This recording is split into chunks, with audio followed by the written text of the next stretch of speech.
Look, one of the problems holding back competitiveness in the EU is that whatever the problem, the solutions proposed here seems to be more Europe and more regulation.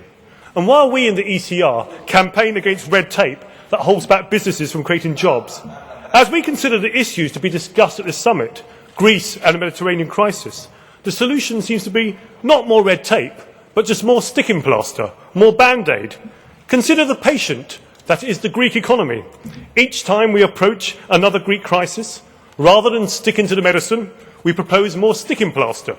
The solution is yet again more expensive sticking plaster in the form of a bailout, until the next Greek crisis, when the solution is yet again more sticking plaster, bailout or restructuring, until the next Greek crisis, and so on.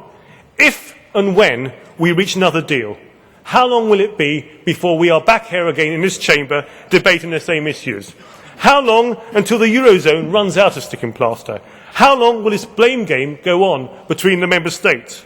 Northern Eurozone countries arguing that they can afford to keep Greece in the euro, but not being honest with their taxpayers, that a currency union requires fiscal transfers from the richer countries, you know what, probably forever.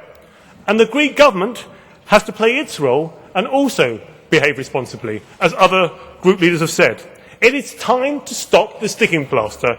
It is time to start sticking to the rules.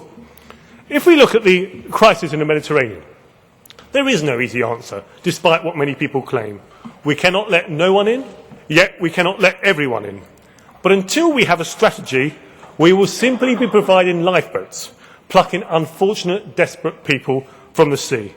Now, the European Commission's plan raises some important issues: targeting traffickers, processing applications and returning those not fleeing persecution, helping those in failing states on the front line. But while some EU countries could probably do more to help, proposing a quota system was a mistake, because instead of cooperation, the Commission has proposed coercion.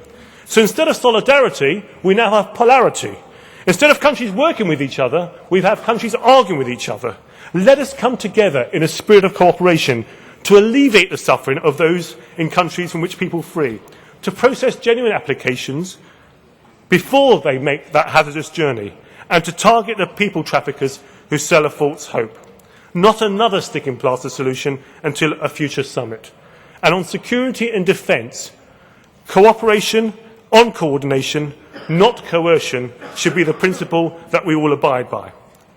Do you know, in country after country, election after election, the voters are saying what the ECR has been saying.